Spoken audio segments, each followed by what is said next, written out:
Council, if you could please approach.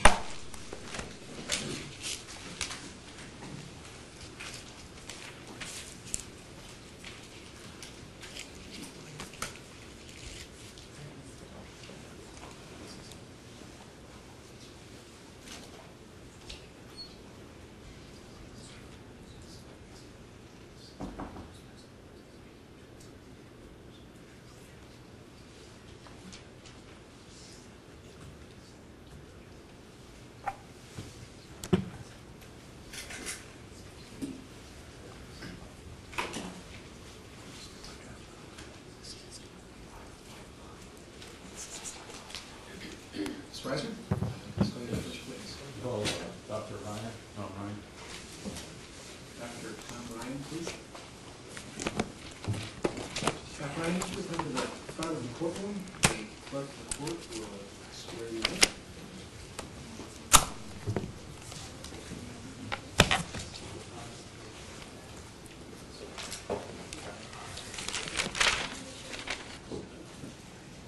Tell the judge, give him a little rundown of your educational background, please.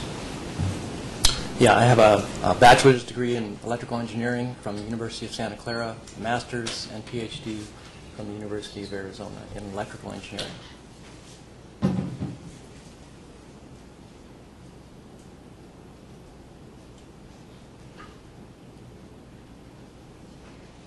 just look and see if any witnesses here, Judge. Sorry. Thank you.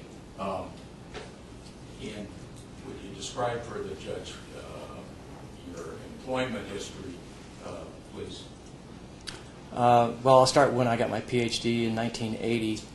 I went to work for Science Applications International Corporation, usually called SAIC, and did a lot of different things there. I started out as a research job, but I did a lot of programming, so I'm familiar with the software. Did a lot of C programming over the years.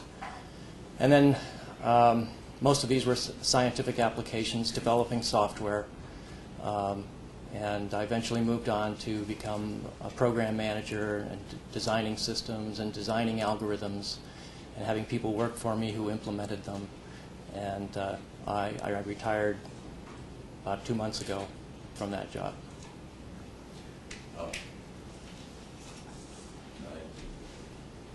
I thought you retired earlier. What happened 2 months ago versus... Well, I've been working part-time for about 3 or 4 years.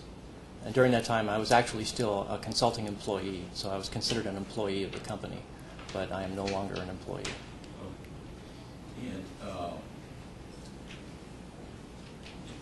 what has your prior involvement been with the Democratic Party, political involvement in the past? Well, I've been a Democrat all my life, but I didn't really get involved heavily until my wife decided to run for Congress in 2000. And so I got heavily involved in her campaign, and she ran again in 2002. So I was treasurer for her campaign and did a lot of things on the campaign, including database issues. And then shortly after her run in 2002, I was approached by some people in the Pima County Democratic Party to help with this analysis of the election system. Your wife's Mary Judge Ryan? Correct. Whose name appears on the report Yeah. that you also produced. Yeah. And so when that involvement were with the party itself, was that your first involvement with the party itself? Well, other than all the involvement that took place during the campaigns, yes, this was the first committee in the party I'd ever served on. Okay. And how did you come to be on that committee? A fellow named Gordon Mustaine asked me to be on that committee. He had been studying these systems for some time, but he didn't have the technical background, and he was looking for somebody to help with the technical side of the problem. Let me hand you what's marked as plaintiff's exhibit 2.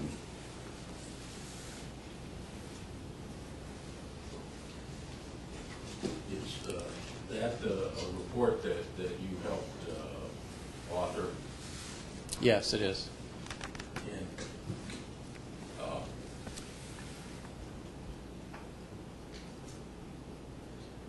would you, if you could, just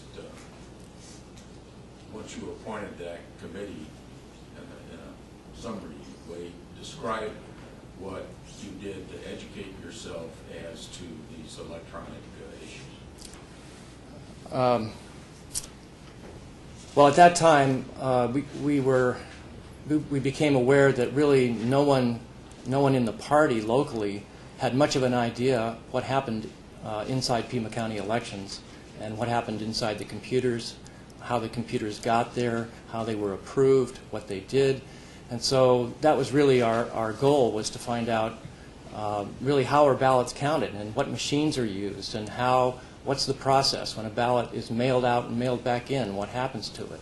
What happens when a ballot is read at the polling place? What happens to the data after a ballot has been read? Where does it go? What's the computer that's being used? What's the software that's being used? How did that software get to the county in the first place? Who approved the hardware? So these were all the questions that we had in our minds, and that's really where this report was directed at. And as part of that, did you talk to the city about what they did for their processes? Yeah, we interviewed Brad Nelson at the county, and we talked to Brian Crane, and we talked to Kathy Dietrich at the city clerk, and other people who worked for her, and just tried to get an idea of what was going on.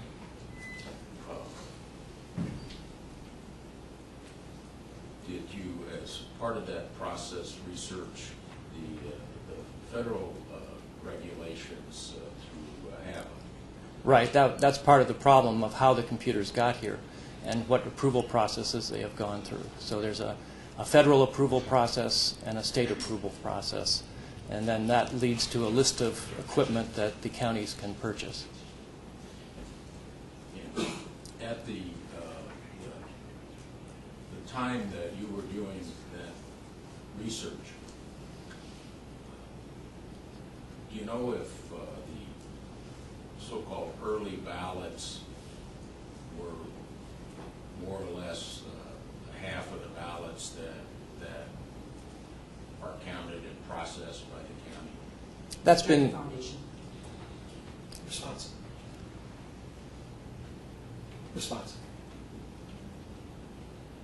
Well,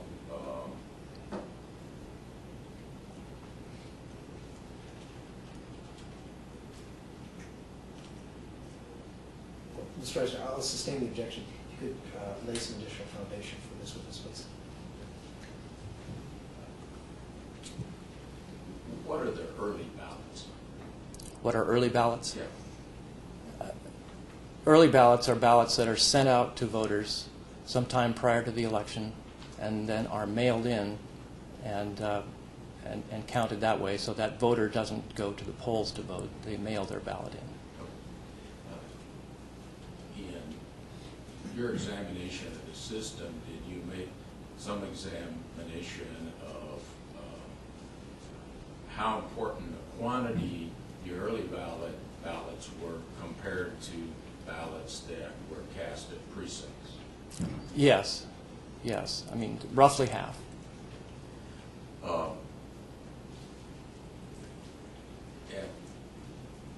At that time, how were was there any check on the accuracy of that quantity that's roughly half of the ballots that were counted by the computer? Well, at that time, there was really no accuracy checking at all on any parts of the system. I mean, there were LNA tests in place at the time, but there was no auditing in place.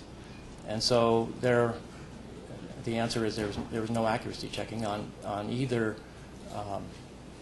precinct cast ballots or early ballots, mail-ins. The report that you produced that is marked as Exhibit 2, was this a report that was submitted to the Pima County Democratic Party. Yes, it was. Was this a report that the party approved and accepted? Yes. And in fact, is it something that's posted on the website of the Pima County Party? Yes, last I looked, it was there. And do you know if this information was sent to Brad Nelson so that, or someone at the county, so that they would be aware of the findings that you had made in your report? Yes, the initial draft of the document was sent to Brad Nelson, who read it and didn't have any objections to the report. The report has since been amended. What were the concerns that you expressed in the report, and the concerns that you developed? Well, at that time, the primary concern I had was that the City of Tucson and Pima County both were using software that was uncertified. It hadn't been approved by the state, and it hadn't been approved by the federal certification agencies. And did you bring to their attention that the Pima County and the City of Tucson was using uncertified software? Yes, I did. Were there other findings that were reported? Well, I'd have to look through the report. It's been a while since I've read this report, but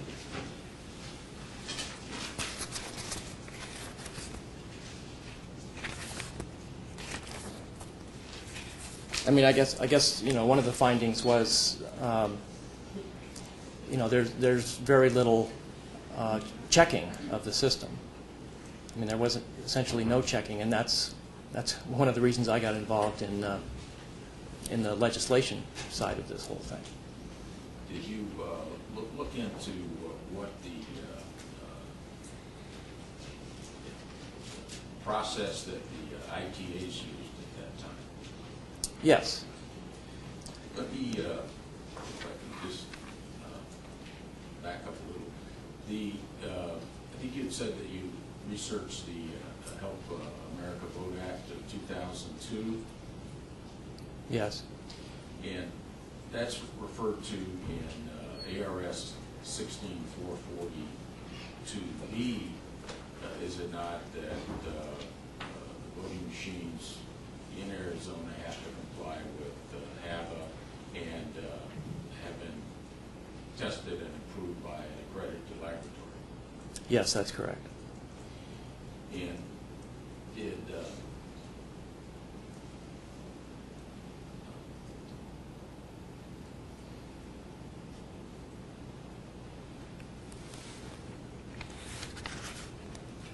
HAVA create the EAC? Yes, the EAC is the Election Assistance Commission. HAVA created the EAC, but that's a relatively recent.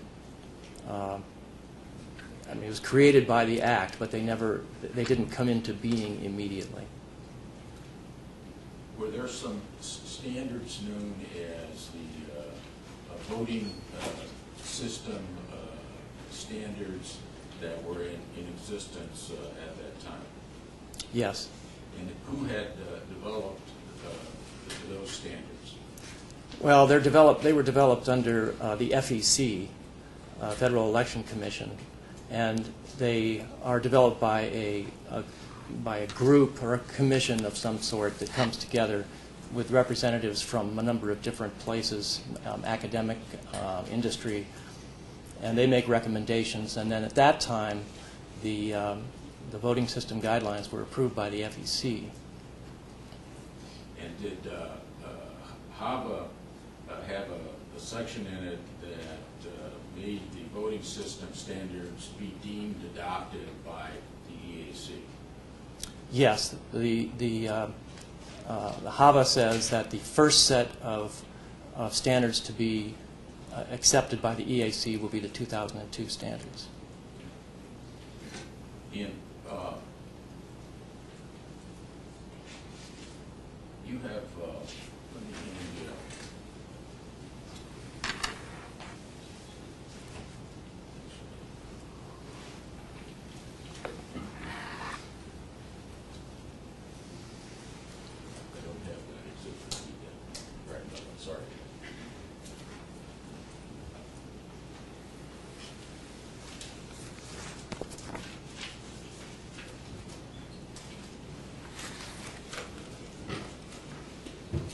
he's looking for the exhibit, I'd like to just put on the record an objection to relevancy as to this whole line of questioning. Can I, wait, No, let's do one thing at a time.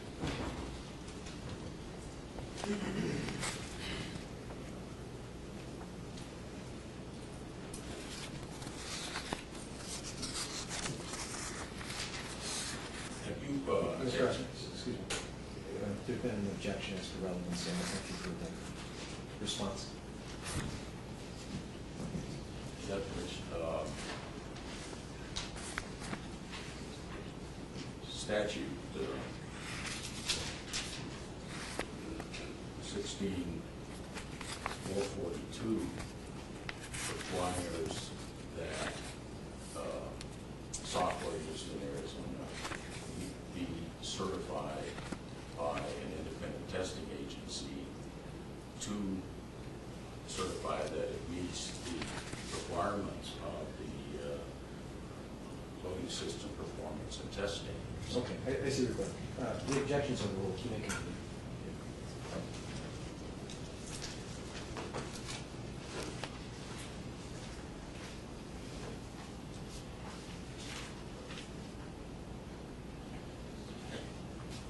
Have you reviewed a document called the Software Functional Test Reports produced by People Election Systems related to GIMS 1-1824? It's by Cyber. Yes, I've read that report. And does Arizona use the, to your understanding, does Pima County presently use 1-18-24? I believe they do.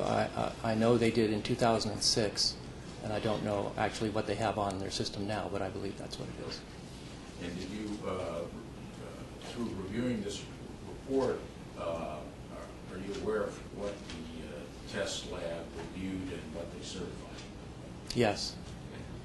And what did they look at? Well, they do two types of testing. They do what's called functional testing to make sure the system works the way it's supposed to work. And then they do source code review, which means they pour through all the source code for the system and look for design and implementation problems. And does the report contain an appendix that discusses the technical review that they did? Yes, yeah, I think you're talking about the source code review. Yeah. also, are you referring to an exhibit? I'm not sure what my number is.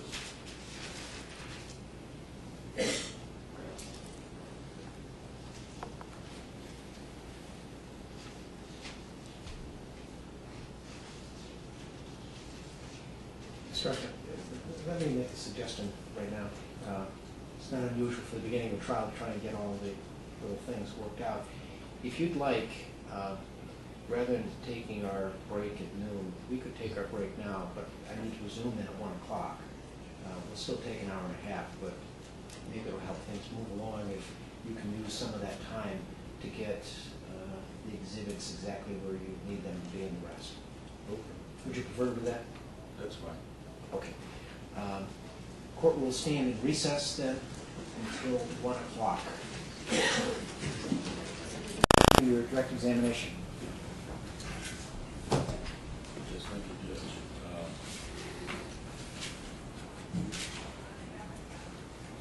Ryan, probably should be marked as Exhibit 26 for identification purposes. Is that the cyber report that you were speaking about? Yes, it is. Is Microsoft SQL mentioned in that report as having been reviewed by cyber? No, it's not mentioned. Is it referred to as any do they list coding style documents in that report that they did look at? Yes, there's a huge list of documents that they include in this report. And is Microsoft Jet listed in that report? No. Do you draw a conclusion from it not being listed? Well, it looks to me like they didn't look at that part of the system. Are there some parts of the software system that the ITAs are not required to look at? Well, if a system is COTS, commercial off-the-shelf software, then, and it's not modified in any way, then they don't have to look at it. But it should be listed as such. And what do they list as a coding style? They say that, At this point, I'd like to show continuing objection to relevance. It's been stipulated in the pretrial statement that the software of the Secretary of State, this particular software, the GIM software, has been certified by the Secretary of State. I don't know if there's any disagreement with respect to that.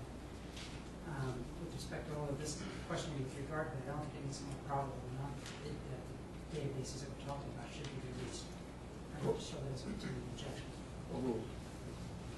You may continue. What was the question?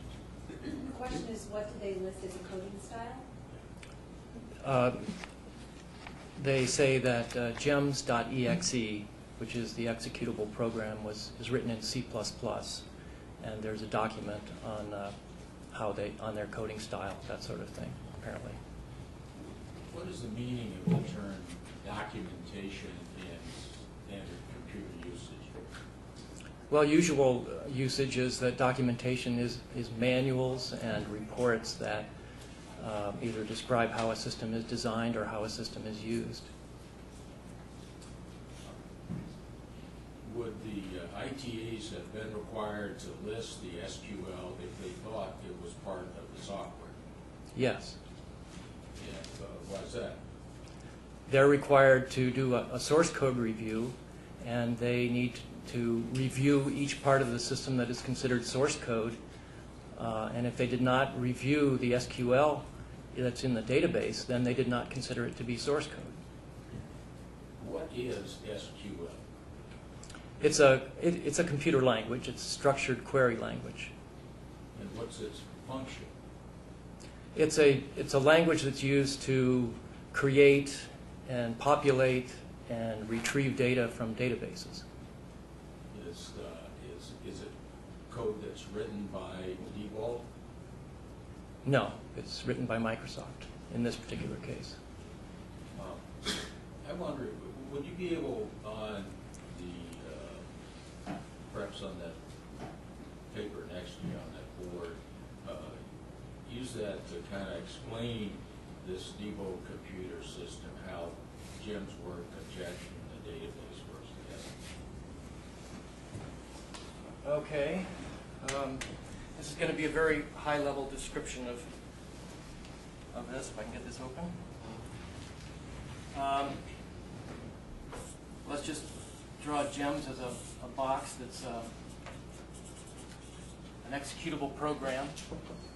And somewhere inside of GEMS is something called JET. When you buy Microsoft Access, for example, you get something what's called a dynamically linked library that has JET, that is JET.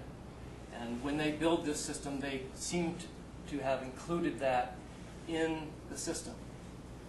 So this is a Microsoft product, and that's the thing that talks to the database.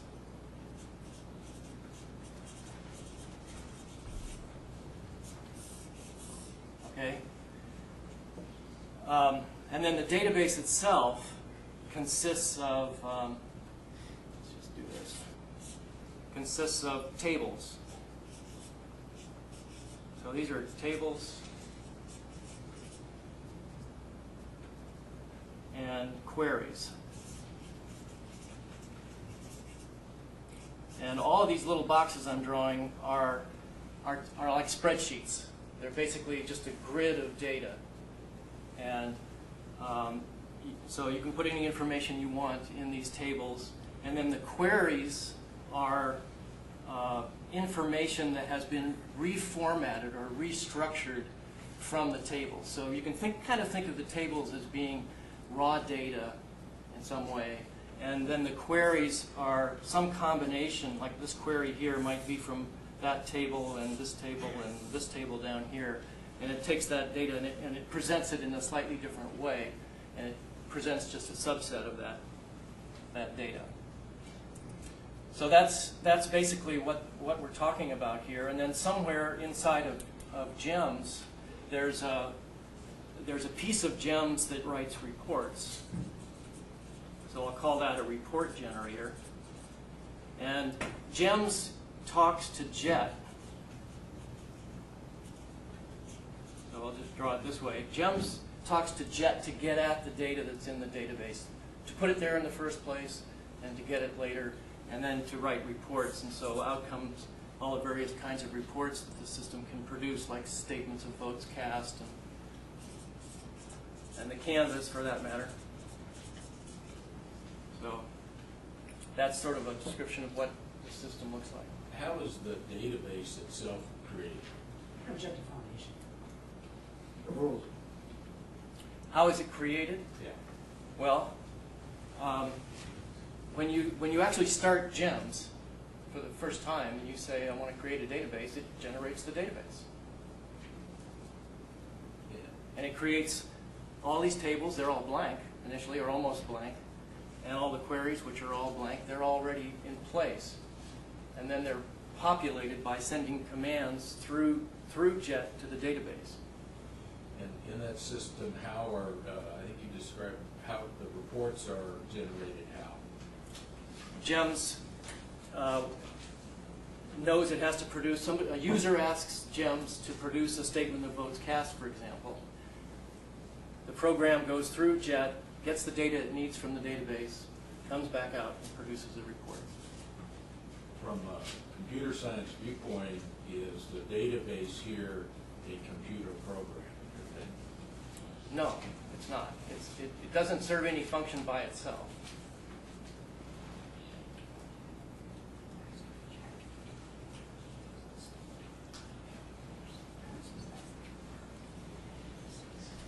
Now, the jet engine that you've described, can it be controlled by other programs if they had access to that computer?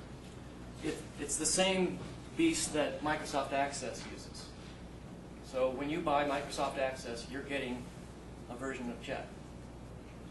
So is that why that if you put a database on a home or office computer that had Microsoft Access, that it could give commands and interact with the database? Yes. When you open up the database, you can open it up. In fact, you know, what you see when you look at this on a computer is a Microsoft Access icon. Okay? It says it's a Microsoft Access file, and you can actually open it with a Microsoft Access application, and you can see everything that's in all these tables and queries.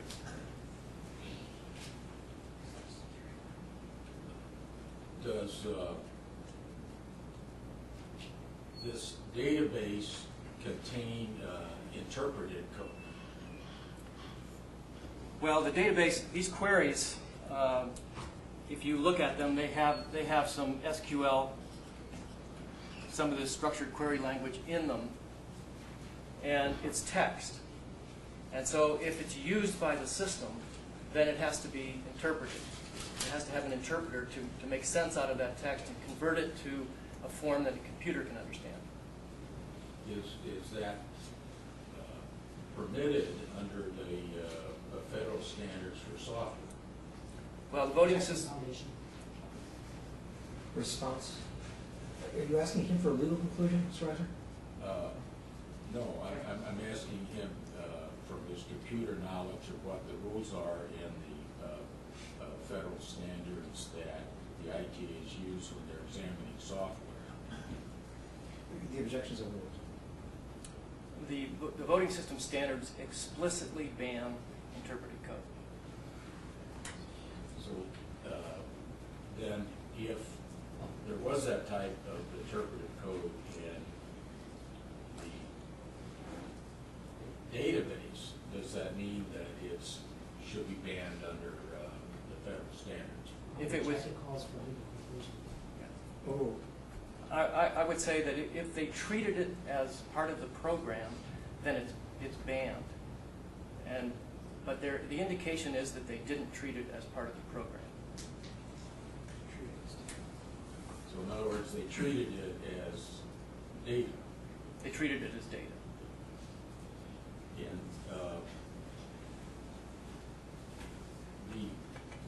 we've asked in this case for files that are called MDB files. And what does MDB stand for? I believe it's Microsoft database. And would that be a clue as to the name Microsoft database, be a clue as to what type of files MDB files are? Yeah, I don't think there's any question about what kind of files these are.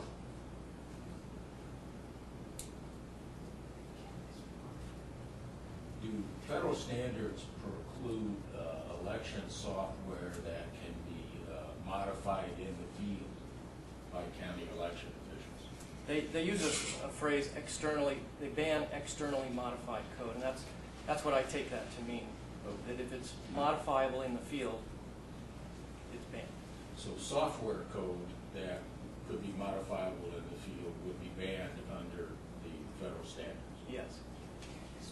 Can the database be modified in the field?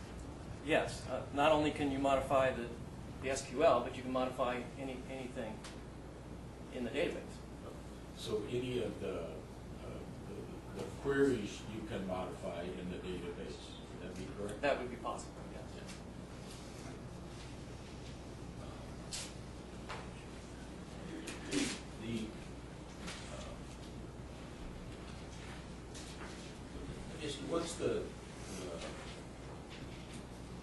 What's meant by the architecture of a database? Well, let me stand back up again. The architecture would be the layout of the database. What tables are there? What queries are there? And is the architecture of this database widely known? Well, it's a standard commercial product. Foundation. Oh. It's a standard commercial product, so yes. And The architecture of this particular, this architecture, this layout is specific to GEMS because the tables are designed to support an election. are you aware whether there are other GEMS databases that have been disclosed to political parties or candidates? Yes, other databases are out there available. And where have GEMS databases been disclosed to a political party? Well, in Alaska, for one.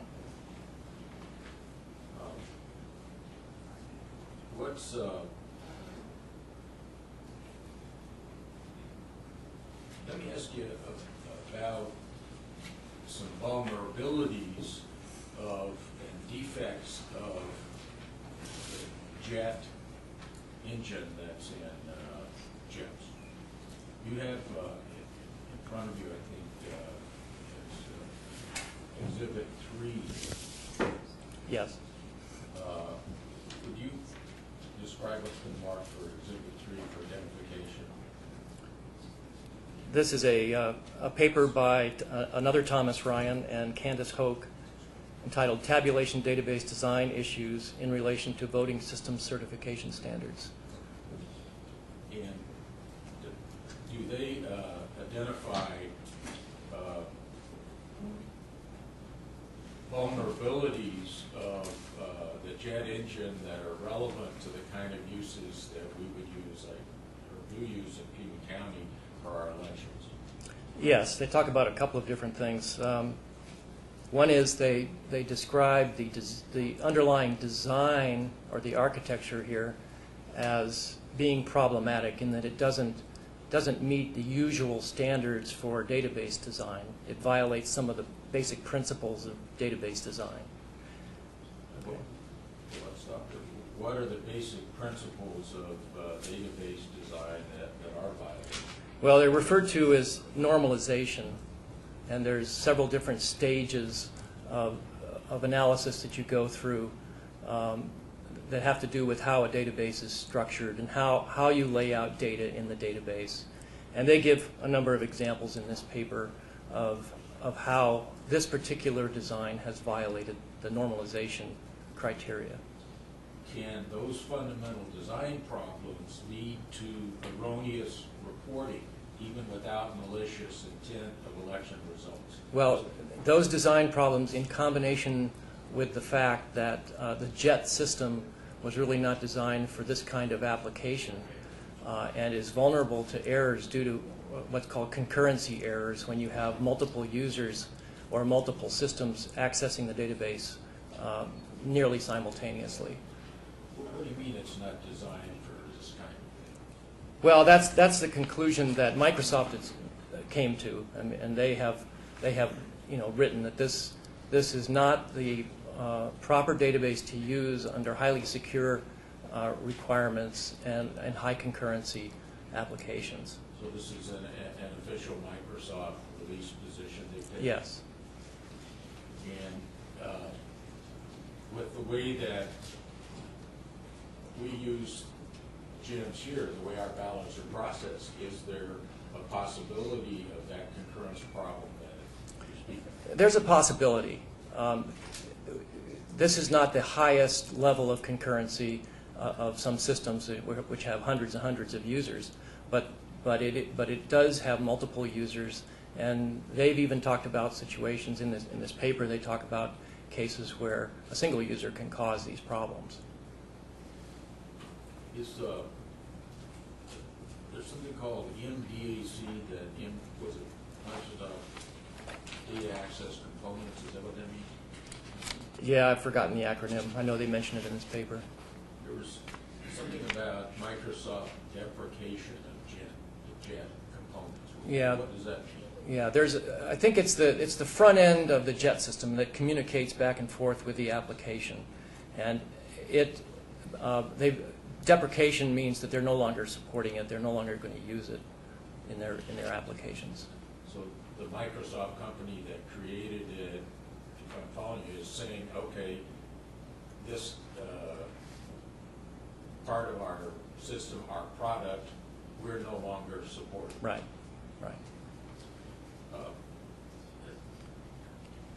What do you see from your viewpoint any risk?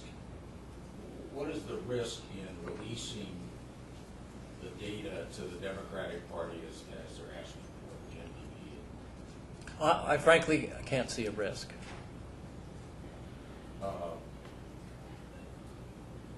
What kind of risk do you see from insiders that are potential?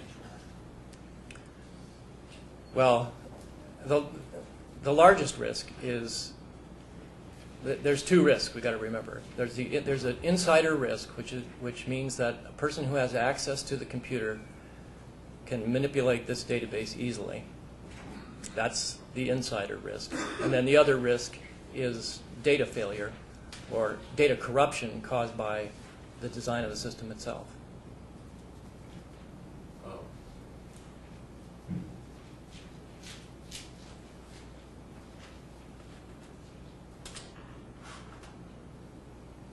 I believe that counsel for the Board of Supervisors in his opening talked about auditing and also the logic and accuracy test.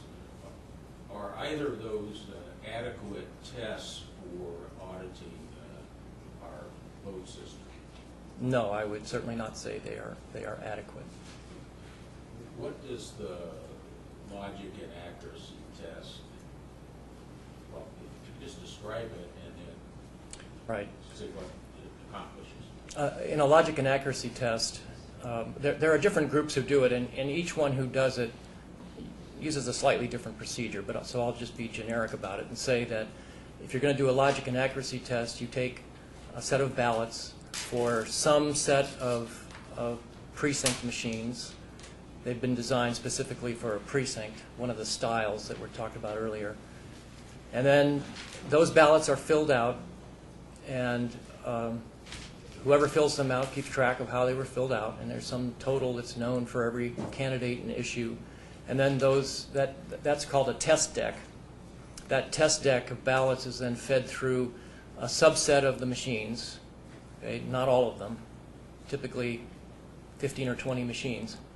And then they are also sent through the central count machines, at least in Pima County they are.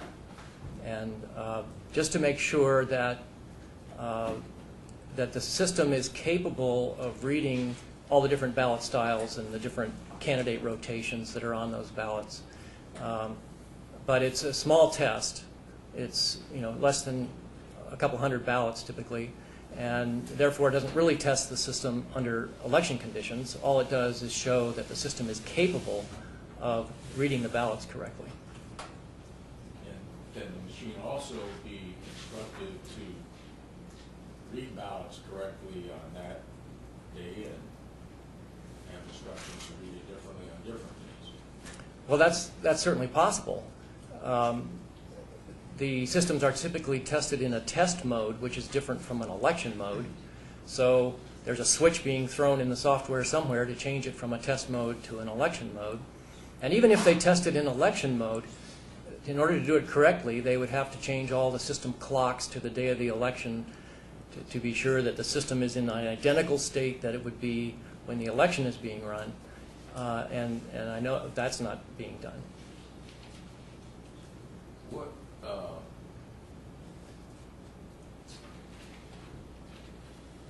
you participated, did you not, in working with the Arizona legislators and various election officials in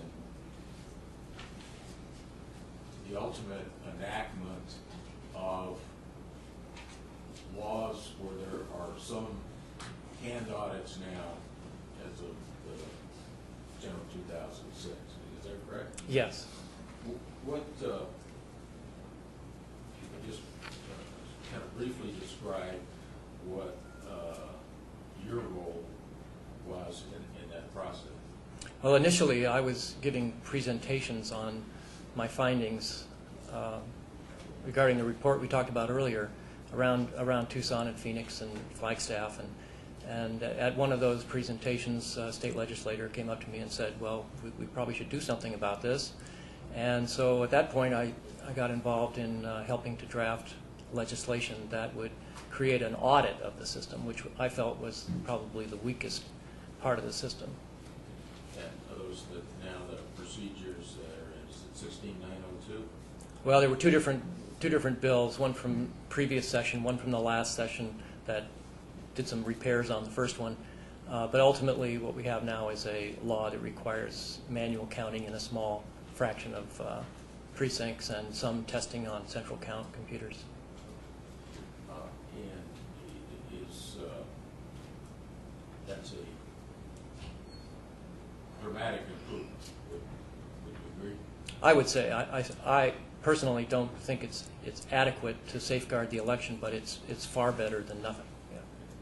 And in what ways, if we could look at the versus the precinct audits, in what ways are they not adequate in your opinion? Well, in Pima County, we audit 9 precincts, okay, 2% of the 409 precincts that we have. And depending on the kind of election, it may be adequate. For example, in a statewide election, if everybody in the state was auditing 2%, we would have plenty of precincts. We would have a very high chance of finding problems. But in a small election, 2% is really inadequate to find the problems. Secondly, if you're trying to validate the outcome of an election, for example, then the size of the sample depends upon how close the election is in order to do a true validation. So if you have a very close election, then you might need 10 or 15% of the precincts, whereas in an election that's a landslide, you only need a few precincts to validate the outcome. And the audit that you've just been explaining is the audit of precinct counted ballots, correct? That's correct. Yeah. And those are ballots that go into a box and end up in a bag labeled from a particular precinct. That's correct. Are the early ballots treated differently, and is there a different audit system for the early ballots? There's a different audit system for the early ballots. The precinct ballots, when an audit is done on the precinct ballot and the hand counters come up with some number for a candidate or an issue, and that number can be checked in the final canvass. It appears in the final canvass, which is a valid end-to-end audit. You have the paper ballots, you've counted, you've checked against the final official figures. That's an end-to-end audit. With the early ballots, we don't do an end-to-end audit. And the reason we don't do an end-to-end audit is that election officials, during the negotiations for these bills, refuse to allow a procedure that would separate the ballots into individual precincts. So the early ballots, the mail-ins, are audited in batches of mixed precinct. They're composed of many different precincts, and you grab a couple hundred ballots and you call them a batch. And what you do is you process that batch and you print a summary report before and after that batch has been processed. And those two summary reports, the difference between them is the numbers you need to do the audit on them. However, those numbers that we're counting there don't appear in the canvas. There's another set of processing that goes on between that count and the canvas, and that's done inside of GEMS and with the use of the database. So the audits are different. One is end-to-end and one is not. And so the precinct audit is more useful than the early ballot audit.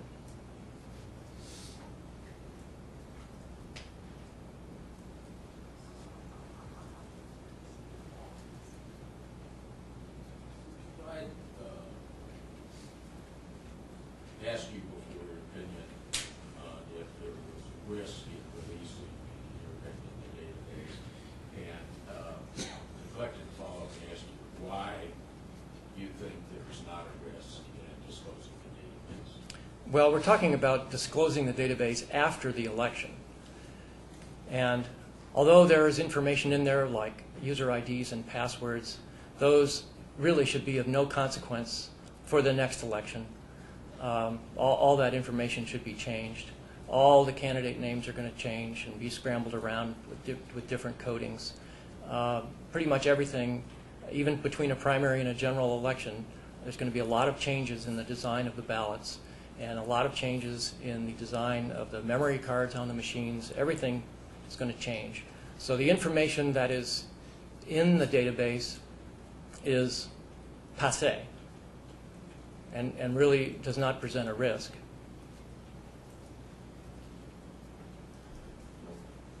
Well, before you were working on the legislative change, did you meet at lunch with Brad Nelson after the primary in 2004, almost 3 years ago? Yes. And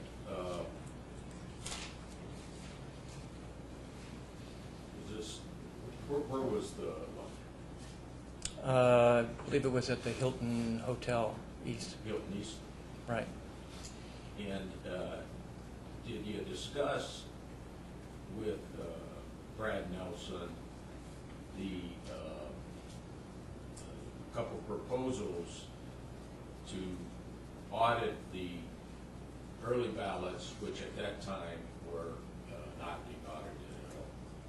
Yes, we talked both about expanding the precinct count, because at that time there was a gentleman's agreement in Pima County to audit one precinct, and that was done each election. And so we wanted to expand that to something useful, and secondly, find a way to audit the early ballots, which were making up half the votes that are cast in this county.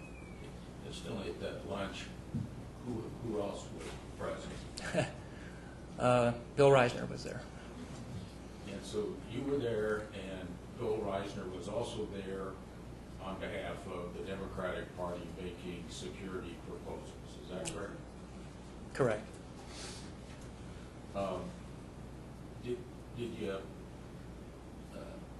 discuss the possibility of the audit badge procedure with Brad Nelson? Yes, that was really the first time we had talked to him about that. And we asked him whether or not it was possible to do a batch audit of the type we had in mind. And he didn't know. And so he said he would talk to his computer guy about it and get back to us. Did he get back to you after he talked to the computer person in his department to learn whether it was technologically possible to do the batch? Well, he called back, I don't know, a couple weeks later. I rejected yours. And what did he tell you? He told me that that the software didn't support the auditing of the badges in the way we had proposed. Have you learned since that date that the Pima County Election Department in fact had been printing subtotals during counting processes? Well, I wasn't aware of that at that time, but that seems to be the case. In other words, is what he was checking to see if technologically it was possible was to see if it was possible to get a subtotal of the ballots that had been run prior to a batch and then another subtotal. Is that correct? That's correct. And the information that Standard. relayed back was you had to count all of them, and at the final again. Same objection. If you could not lead the witness, Mr. Reisner.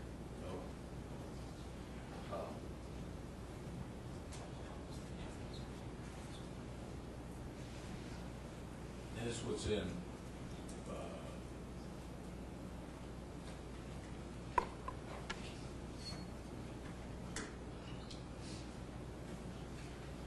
2004, correct? Correct. Did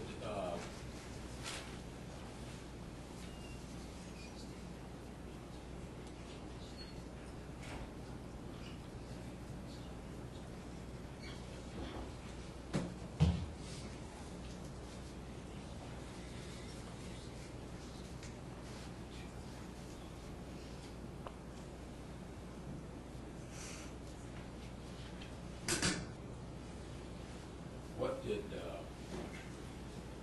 your understanding of Brad Nelson report back that it was not possible to be done, that the software didn't support? Well, we had asked him if he could support the auditing of batches, that is, determine the number of votes for each issue and candidate on a batch that was randomly selected from the incoming ballots. And his conclusion was, no, we can't support that.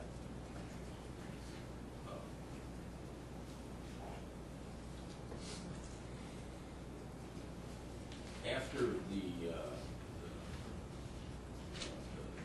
Democratic Party made its public records request for the database, did you participate in a meeting on behalf of the Democratic Party with others together at a meeting with John Moffitt on behalf of Pima County? Yes, I think I know the meeting you're referring to. And who was present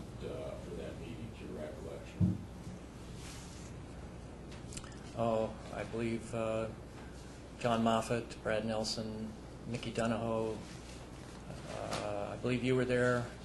Jim March may have been there. Pat Pecoraro, I believe, was there, and myself. And Brian Crane may have been there. I can't remember now. And what was the purpose of that meeting with Mr. Moffat? Well, I think we were talking about the issue of releasing the database and whether it would be a problem or not. And at that time, Pima County was saying it would not release the database. Is that correct? Correct. And were they saying that the public interest, that there was some security reason for not releasing it? Yes. And what security reason was given for not releasing the database by Dr. Moffat at that meeting? Well, at that meeting, Dr. Moffat talked about the coding of candidates. Those are basically numbers that are assigned to candidates in the database. And what was he asserting was the risk in that coding? Well, I'm not really sure what the risk is in that coding, but that's what he was claiming was a risk. I mean, I don't understand what the risk is. And was he presented at that meeting with copies of what, in fact, were the codes he was talking about? Yes, Mickey Donahoe presented him with a copy of those codes that he had downloaded from the Secretary of State's webpage. If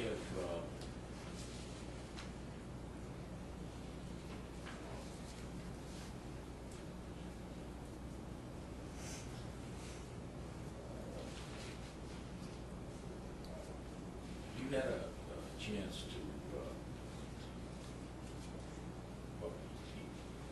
do you have an opinion on Brad Nelson's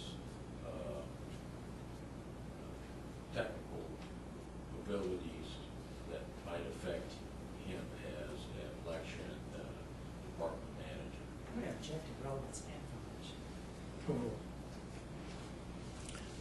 knowledge.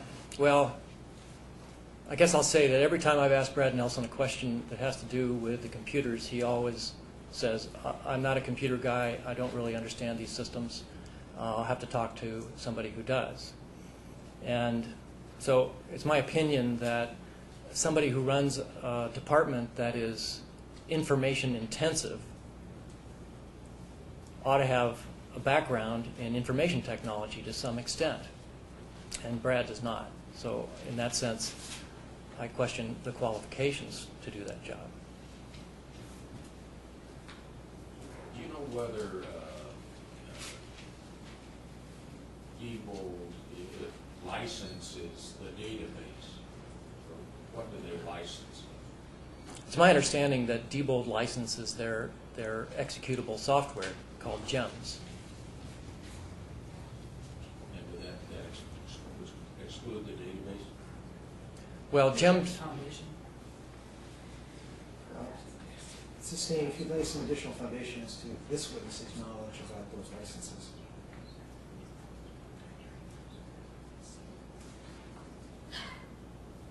Yeah. Have you seen the letter from Diebold to the state of Alaska? Where they? no, I have not.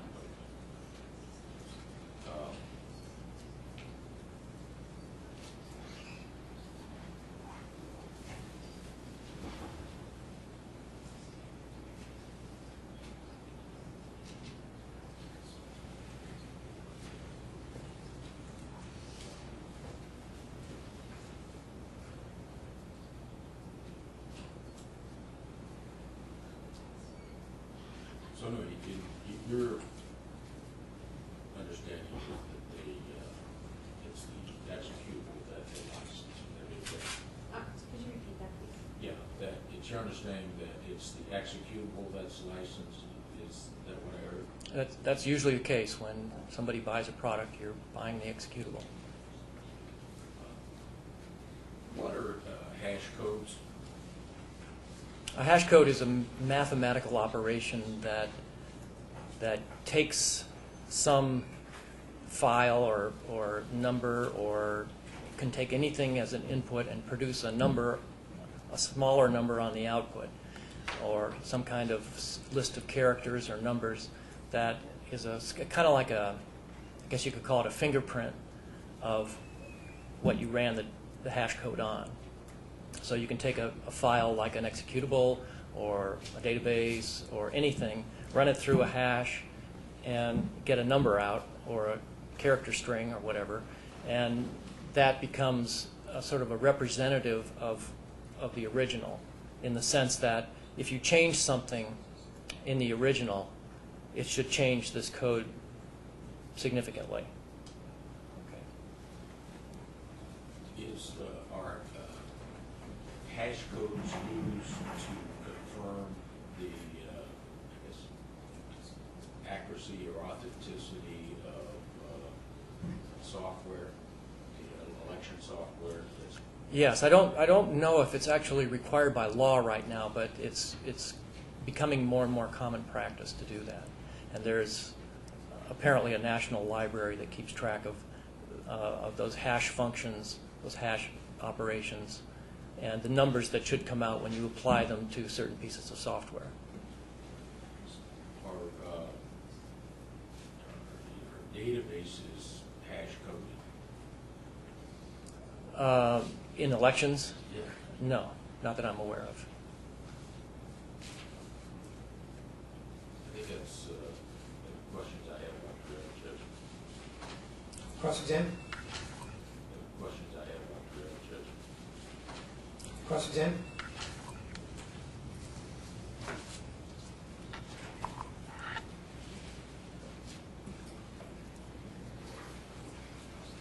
Brian, you were mentioning hash totals.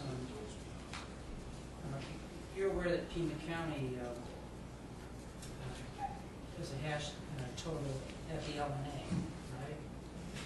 Yes, that's a very recent addition. And we also do it on election day, right? Yes, And also we do that after the final vote is counted, is that correct? that's correct. And indeed, we've always done an LNA after the fact as well, too, right? That's correct. Yeah, so, and you're saying that this is a real reasonable way to make certain that there was no hanky-panky going on with the software, is that correct? I would say that it verifies that the executable hasn't been modified. The gems.exe.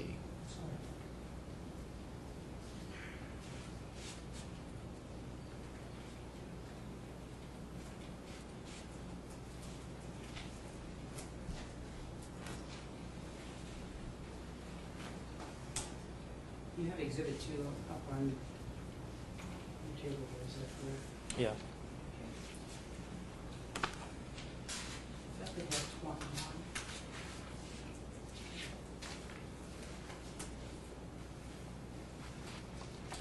And also 221.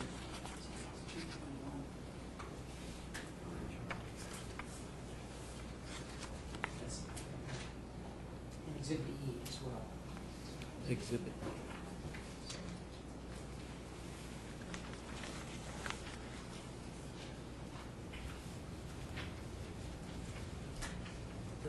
To do hand count audits of precincts.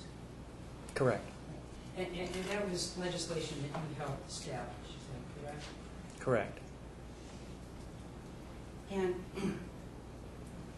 your problem with it is it, well, you have a problem with it, it's a good idea, but it just doesn't go far enough, as I understand it, Justin, is that correct? That's correct. Okay.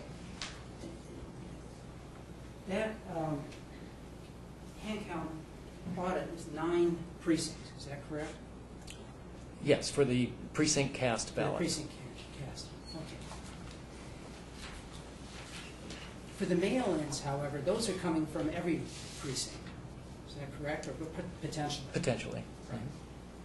And while you're not counting 2% of every precinct, which would probably be your ideal, I guess, right? My idea would be to count a larger percentage of all the ballots in a precinct. But wouldn't it be true that if there was a problem with a machine not properly counting the vote, even in one of those other precincts that isn't part of the precinct audit, it's part of the mail-in audit, that we'd be able to at least find that? We might catch a problem with a scanner. Okay. I'm going to show you what's been marked as exhibit number 2. Okay. Where's your number Right. 2? Thanks. Okay.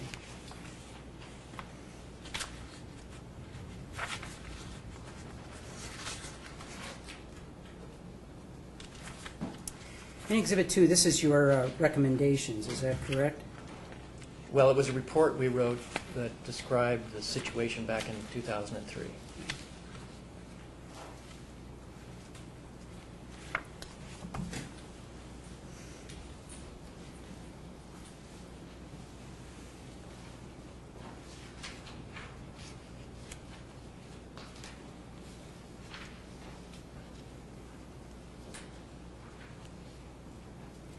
If you would take a look at the summary, the 5th paragraph, Which paragraph? the 5th.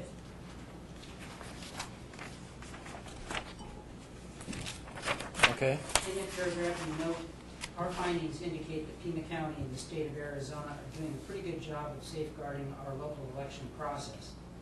Although our election equipment comes from Diebold, one of the suspect election equipment companies, there appears to be no reason to question any of our election results to date. You see that statement?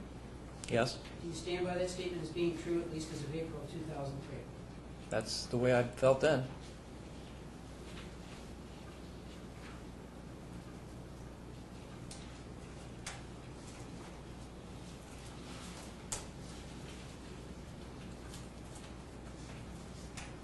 Dr. Ryan, your knowledge of gems, as I understand it, comes from copies of gems that you found on the internet. Is that correct? Partially, other than that, by reading studies that other people have done.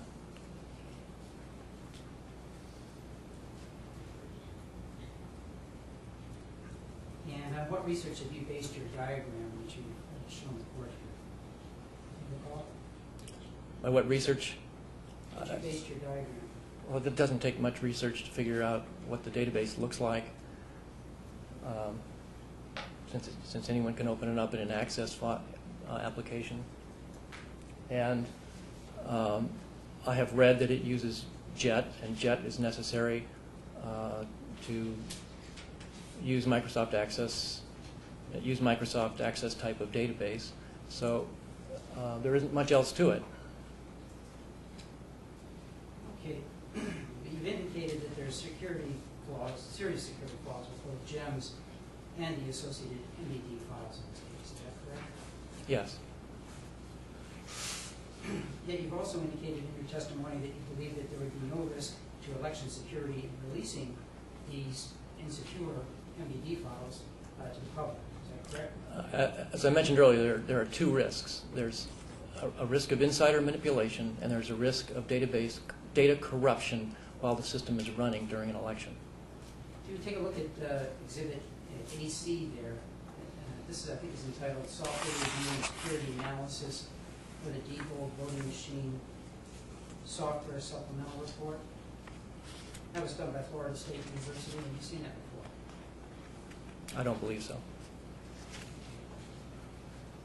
Do you believe Florida State University to be at least in this report, to be at least somewhat authoritative? I have no idea who the authors are. I can't make any comment on that. Would you please turn to page 3 under section 1.5? Okay. To be fair, I should ask you to take a look at, just if you want to just skim this real briefly. You say you have not seen this report? I have not seen this report. Okay. I thought you might have, as it was at least in the original iteration of the pretrial statement. This is a study, isn't it, of Diebold gems. This is a different system, 1.968. Is that correct? A laboratory study? I'd have to read the document to answer that question. I don't know. But could you turn to page 3 under section 1.5, limits of this study, and read the second paragraph from the bottom to the record. Where would you like me to start? The second paragraph from the bottom, where it says Unfortunately? Yeah. Unfortunately, there is no clear existing procedure for testing voting system exploits in a non-laboratory setting. Because election integrity is sacrosanct, no reputable scientist or election official would engage in a realistic security test in a real election. Worse yet, there is no way to reliably determine the likelihood that software vulnerability prerequisites are met, even in the face of rigorous election procedures. Would you agree with that statement?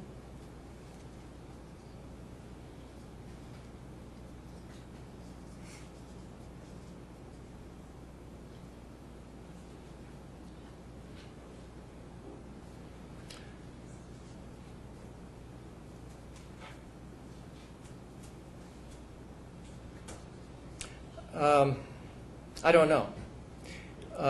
I'd have to read the whole paper to get the context of what this paragraph is really saying. Well, let me give you another paragraph, following paragraph. Would you read that into the record?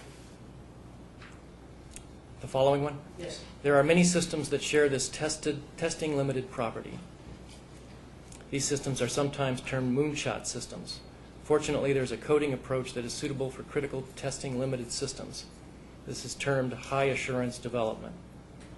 Since voting systems cannot be subjected to dangerous security analysis while in operation, they should be developed for high assurance. Until this occurs, election officials face an unnecessarily high risk, and they must exercise significantly expanded election security procedures to mitigate known and unknown software vulnerability. Would you agree with that statement? I would agree with the major gist of that statement, yeah.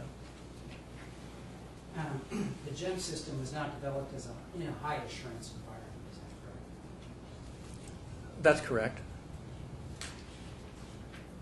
The MDD files requested by the Democratic Party in this case, as you understand, contain encrypted passwords. I think you testified to that. Yes.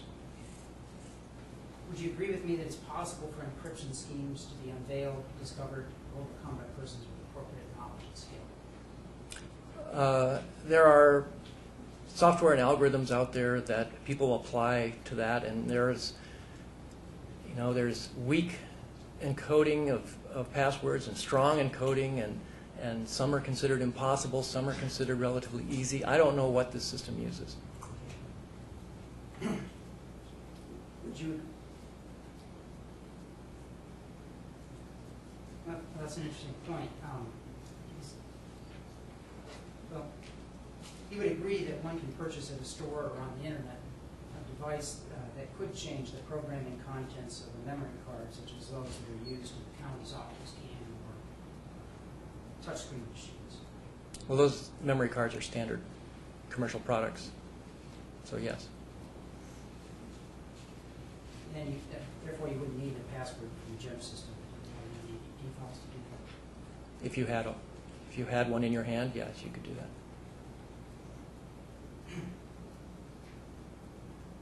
And I think you already answered this. You're saying that there are copies of GEMs floating around there. Is that correct? Yes.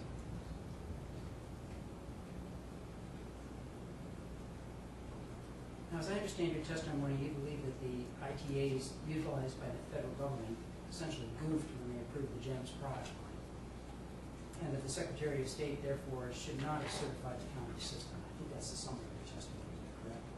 I would agree with that. All right. But you would agree with me that the Secretary of State can only approve election systems that have been, right or wrongly, certified by the federal government. Is that correct? That's correct.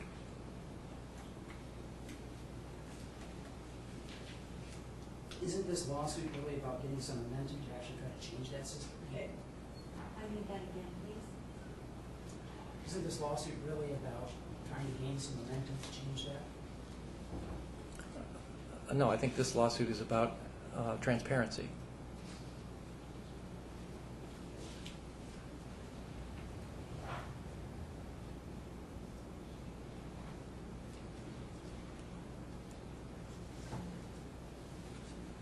You've testified that you do not think that the MBD files requested by the Democratic Party are computer programs in the general sense. That's correct. Your testimony. However, it's true that the MBD files requested by the Democratic Party in this case contain SQL programming code, correct? Correct.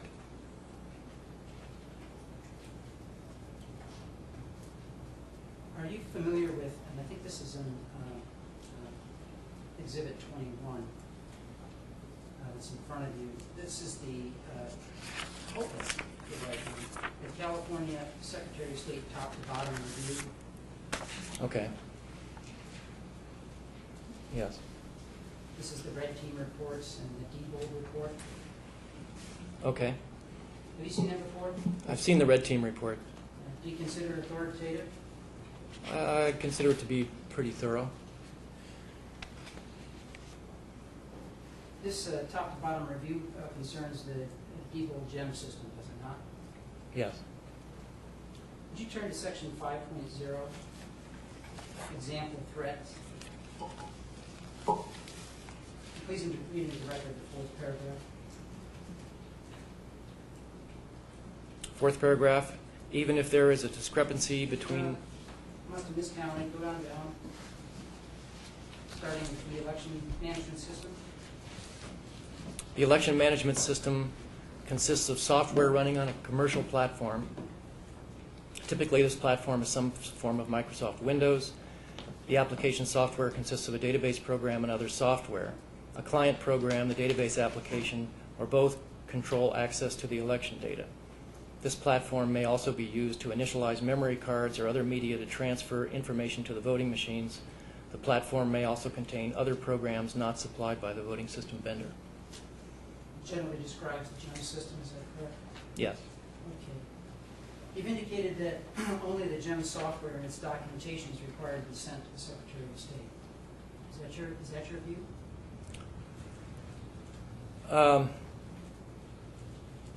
The Secretary of State has a different picture of it. Well, But I'm asking what your testimony is, and again, let's be clear about what we're talking about here. We're talking about what election folks have to send to the Secretary of State in Arizona at least 10 days before an election pursuant to 16. yes, the statute says that the computer program Okay. and documentation must be sent. All right. And I think you understand. Is it your understanding that includes the MBD files, correct? It may or it may not. It doesn't say, the statute doesn't say that it must. It says the computer program. And if someone were to ask me what the computer program was, it would be GEMS. You would agree with me that I think that the MBD files is created pre-election and is sent to the Secretary of State prior to the election. Yes. But so is a lot of other stuff. Yeah, I'll get to that. You would agree that Pima County sends actually everything on its election server, That's correct. including the GEMS executable and the MBD file generated for that election. And other information that we've already gotten from that. Yeah. Audit logs, all that kind Yeah. of stuff. Are you aware that other jurisdictions in Arizona send the MBD files prior to the election pursuant to 16445? I don't know what the other counties do. Okay. I want you to take a look at Exhibit E. There's a series of photos of letters. And note that these are not adjusted in the state. Take a look at those.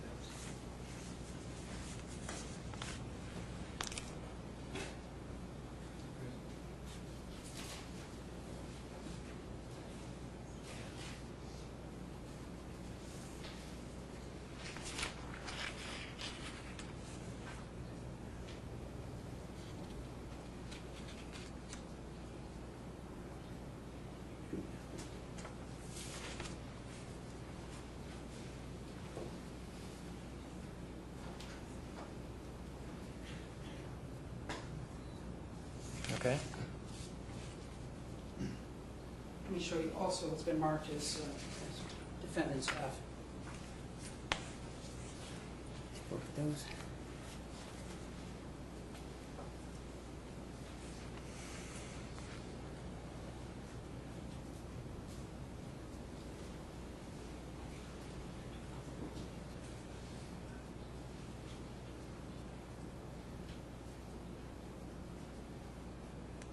Okay. All right.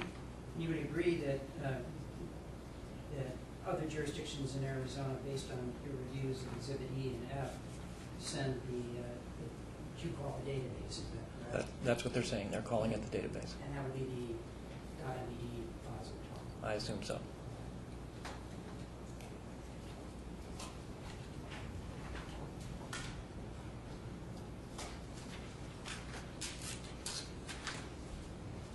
And you would agree with me that the .mbd files requested by the Democratic Party in this case were created before each election and then updated during that election, is that correct?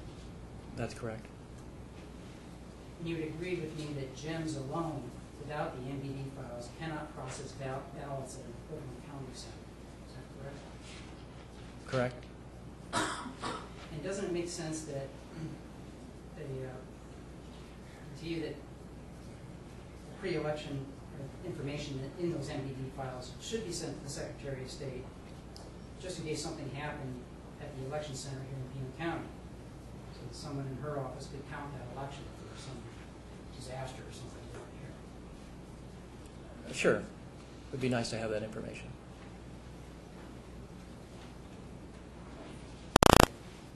I'm reasonably familiar with it, yes. Just to show you so we're all on the same page, literally. It's here. Could you turn to page 79, please?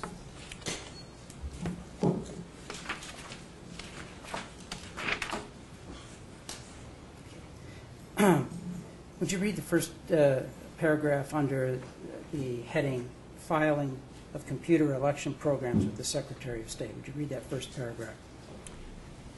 An election program is an electronic file or files that contain information about an election, including those used by election management software certified by the Secretary of State to lay out ballots and program tabulating equipment, also known as an election database. Okay. Now, there's no question in this case that we use GEMS to process elections, correct? Correct. And you would agree that GEMS is election management software, is that correct? Correct. And as we discussed earlier, it's certified for use by the Arizona Secretary of State, correct? Yes. And the MBD files are electronic files that contain information about an election. Yes. Now, the GBF file is a compressed version, is that what it is? A compressed version of an MBD file? It's a backup file. And do you know if that's encrypted or not? My understanding is that it is. That it is? I haven't tried to open one, so I can't tell you. And these MBD files are used by GEMS to lay out ballots? Yes, GEMS in combination with the database. GEMS uses information stored in the MBD files to tabulate voting equipment, doesn't it? Yes.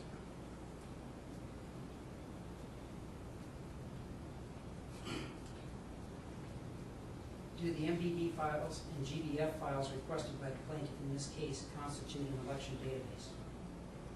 Yes.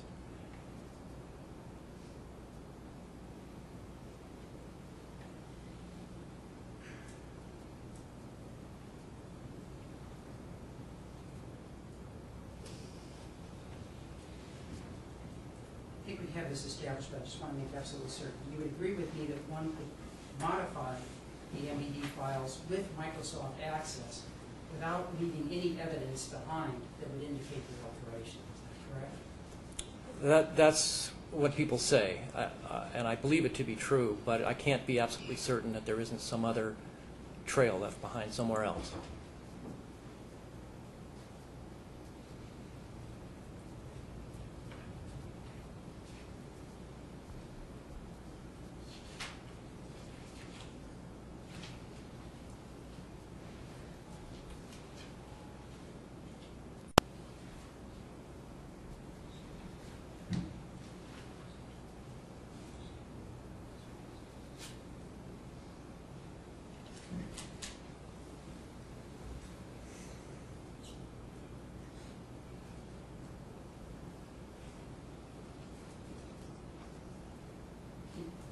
Can you tell us whether a password is required to load the GBF files back into GEMS?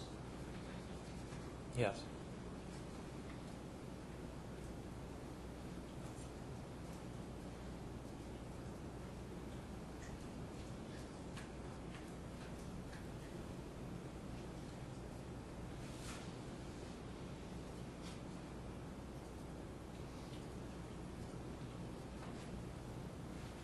And you would agree with me, would you not, if someone got the MVD files right after an election, one could alter the vote totals in that MVD file? Yes. If someone presented that, well, let me go back one question. You say you weren't absolutely certain that you could do it with Microsoft Access without leaving a trace. Could you do it with GEMS without leaving any trace? I actually don't know whether you could do it with GEMS. But you think you could do it with Microsoft Access without leaving any trace? I believe so. Okay. But anytime somebody gets on a computer and tries to make changes, they're dealing with files and other things that could leave a trace. I can't be certain. But if somebody presented an altered database and a challenge to that just held election, would you agree that that could introduce at least some initial uncertainty with respect to the outcome of that election? It could. You have no evidence that evil equipment that's been in use in Pima County has not been, has been used. You have no evidence that it has been used to alter elections in favor of one party or another. Is that correct? Correct.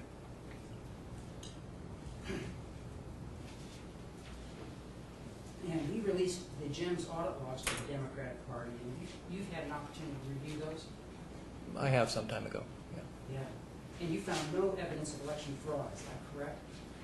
I'm not sure we'd find it there, but yes, I didn't see anything there. Other than, I believe that's where the summary reports indicated that were printed and so on. Yeah, but the summary report issue, I mean, you show that a summary report was run, but you can't show that it was somehow shared with somebody to influence the outcome of the election. No.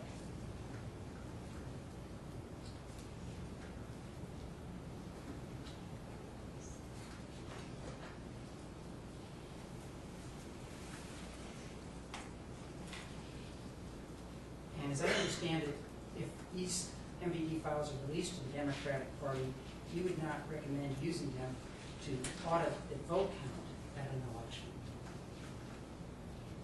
Is that correct? I would not use that as my method for auditing. I think that's a different issue. Yeah, because what you want to do is you want to use a system that's different than that which you used to tabulate the vote count in the first place, correct? Yes, there's two different kinds of analysis here. I mean, an audit can serve to make sure that the ballots were counted correctly, and an analysis of the database can be used to be sure that data goes from one form to another to reports correctly. Okay, but what's really important here, isn't it? Isn't the former important? That is, that we get the vote total correct? Well, ultimately, that's the issue. Yeah. And that's what the whole issue is about transparency and integrity. It's certainly the integrity part, right? Correct. Your Honor, if I might have a minute. Yeah.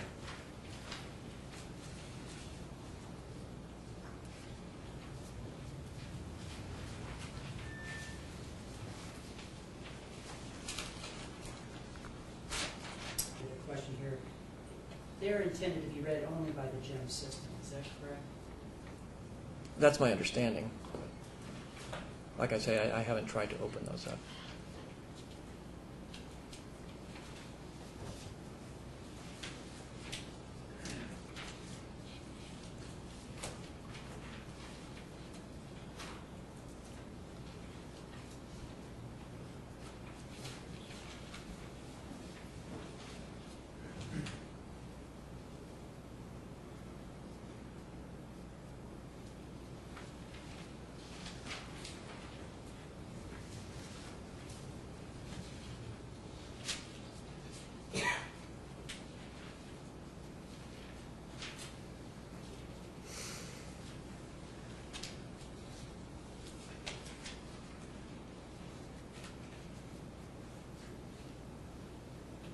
What's a version of GEMS that you got off the internet?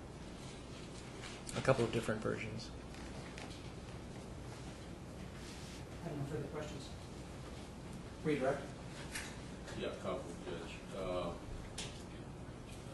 Redirect? Yeah, couple, Judge. On the issue of passwords, is it, are there some standards in the computer industry about how, when those should be changed and get changed?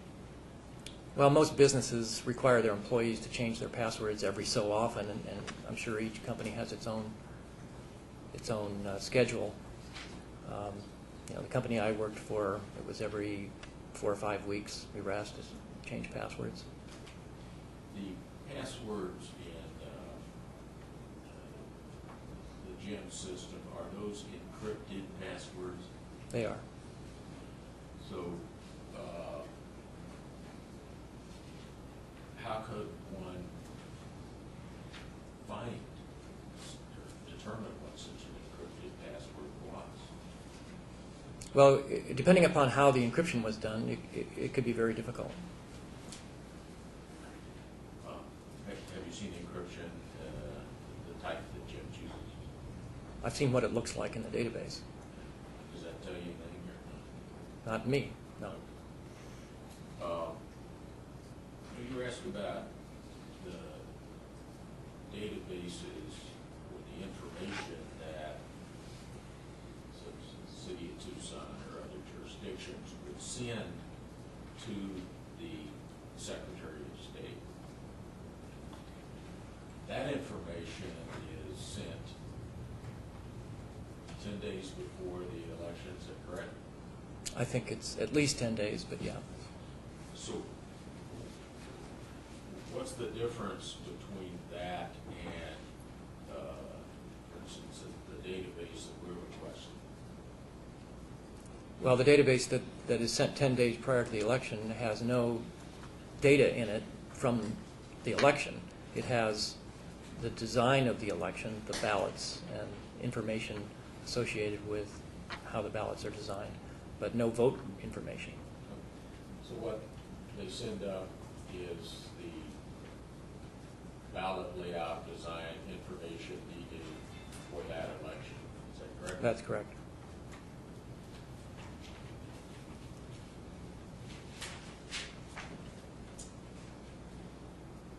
Just want to clarify the question. You were asked if someone was presented an altered database.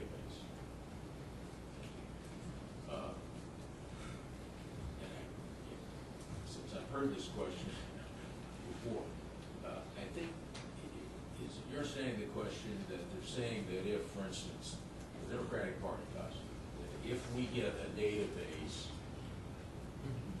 after, the polls close, after an election,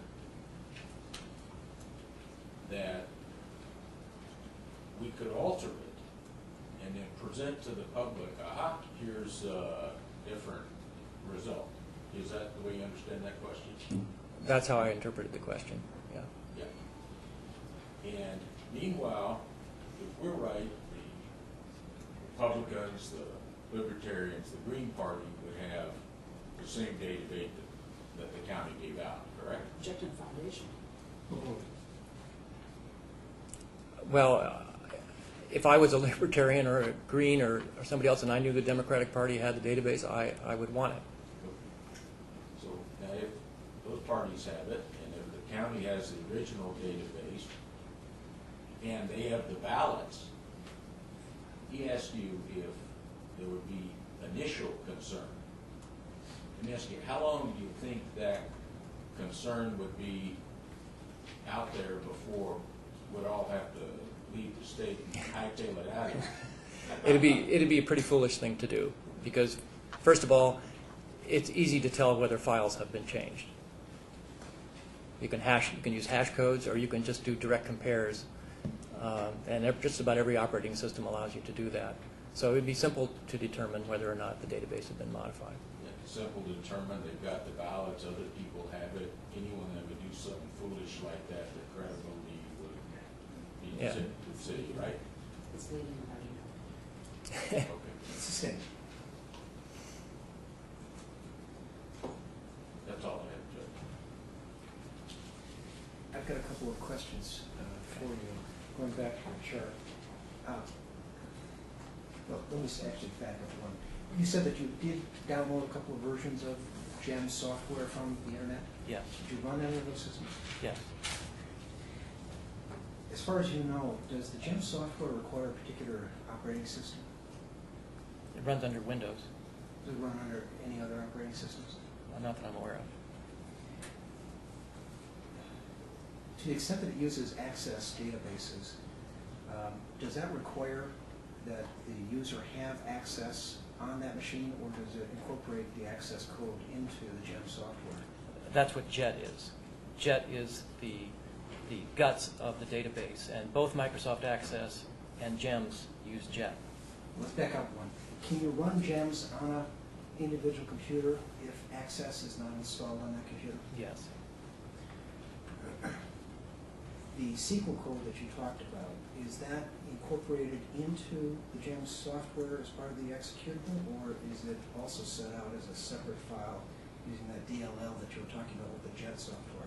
Well, the JET software actually creates the text that we're seeing in the database. Okay, that's just the way Microsoft Access is designed. It allows the code that created the query to be visible. Okay, that's not a necessary requirement of a database, but that's how JET does it. Well, I'm asking, where's the SQL language? Is it in GEMS or is it in JET? JET understands the SQL. Okay, JET understands it, and so you send it commands that are SQL or look like SQL written in C++, and then JET issues those commands to the database. JET processes the data. Did you make an attempt to open up a MDB file using Access rather than using GEMS? Yes. Were you able to do that? Yes. Did you attempt to open up a GDF file using Access only? No.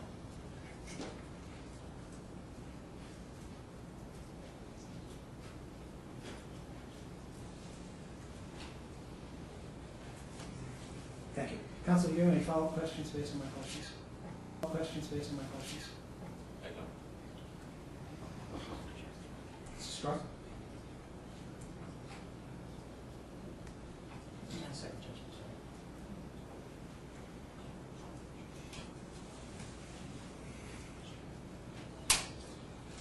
sorry. Are the SQL codes stored in database, not in JET? Sorry, ask that again. The SQL codes are stored not in JET, but in a database, is that correct? Correct. It's in the file that resides on the system.